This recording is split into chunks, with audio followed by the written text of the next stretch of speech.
ایک مجھ سے نا ایک دوست نے سوال پوچھا 4-5 دنوں کے. کچھ سوال ایسے ہوتے ہیں جو بندے کو نا چوراہے پہ لا کے کھڑا کر دیتے ہیں, زندگی میں نہ بھولنے والے سوالات ہوتے ہیں. ایک شخص نے سوال پوچھا, کہنے لگا اوکاڑ دینی اور مذہبی گھرانہ ہے, اوکاڑے سے تعلق ہے, میرے ساتھ محبت کا رشتہ ہے. کہنے لگے بیٹی کی شادی کر دی ہے راول پنڈی میں. آپ کی بھی بیٹیاں ہیں, میری بھی بیٹی ہے. بیٹی کی شادی کر دی ہے راول پنڈی میں. اب بچی چند دن رہنے آئی ہے. پوچھنا یہ ہے کہ نماز پوری پڑے گی کہ قصر پڑے گی. تو میرا تو اس نے کام کر دیا, حد ہو گئی, رو رو کے برا حال. میں نے کہا یار تو بند کر دے فون, رات کو بتاؤں گا. کیا پوچھ لیا یار تو نے. بیٹی مسافر نہیں ہوتی, بیٹی تو مہرانی ہوتی ہے باپ کے گھر کی. اور بیٹی مطلب کیسے بتاؤں کہ دل کرتا ہے کہ بیٹی وہ صرف ہنسے, وہ روئے کبھی نہ. یہ دعا ہوتی ہے. تو نے اتنا بڑا سوال کیوں کیا؟ بہرحال علماء کو کچھ چیزوں کے جواب دینے پڑتے ہیں. میں نے کہا میں رات کو بتاؤں گا. رات کو پھر فون آیا کہ آپ تو بڑی جلدی جواب دینے کے عادی ہیں, تو دیر کیوں کر دی؟ تو میں نے کہا یار جواب تو میرے پاس تھا لیکن ہمت نہیں تھی ابھی. تو میں نے کہا کہ اگر تو بیٹی آئی ہے والد کے گھر میں اور ابا جی کا پروگرام ہے اسے جائیداد میں سے حصہ دینے کا, تو پھر تو بیٹی نماز پوری پڑے گی.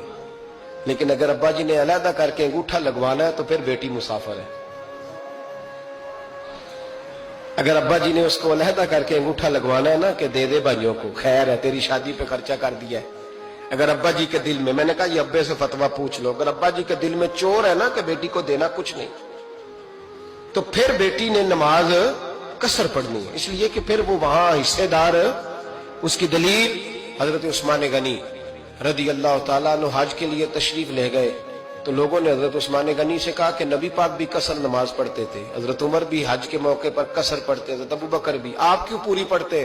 فرمایا ان کا مکے میں گھر کوئی نہیں تھا, میرے تو پورے کے پورے باغ ہیں, تو میں یہاں مسافر نہیں ہوں, میں یہاں مقیم ہوں. تو اگر تو بیٹی کا حصہ بھی ہے ابا جی کے گھر میں تو پھر وہ نماز پوری پڑے گی. لیکن اگر ابا جی نے اللہ تعالیٰ خیر فرمائے بیٹوں کے حق میں فیصلہ سنا دیا ہے اور انہوں نے بیٹی سے کہہ دیا ہے کہ چھوڑ, جو بیٹیاں حصہ لیتی ہیں ان کے بھائی نہیں ملتے, تو نہ ملے بھائی, کوئی عرض نہیں.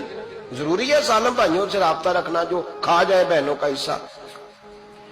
والد ظالم ہے, ظالم ہے باپ, بیٹے کو حصہ دیتا ہے بیٹی کو نہیں دیتا. اور یہ 1.5 مربے والے جاگیردار کی بات نہیں کر رہا جس کا 4 مرلے کا مکان ہے, اس کی بیٹی کا بھی حصہ بنتا ہے. کیوں کھاتے ہیں بیٹیوں کا حصہ؟ ڈر نہیں آتا اللہ تعالیٰ سے؟ کیوں کھاتے ہیں لوگ بیٹیوں کا حصہ جب اللہ رسول نے رکھا ہے؟ تو کیوں کھا جاتے اور پھر کہتے ہیں جناب بڑا پیار ہے بیٹی سے, رونے دھونے کے لیے پیار ہے.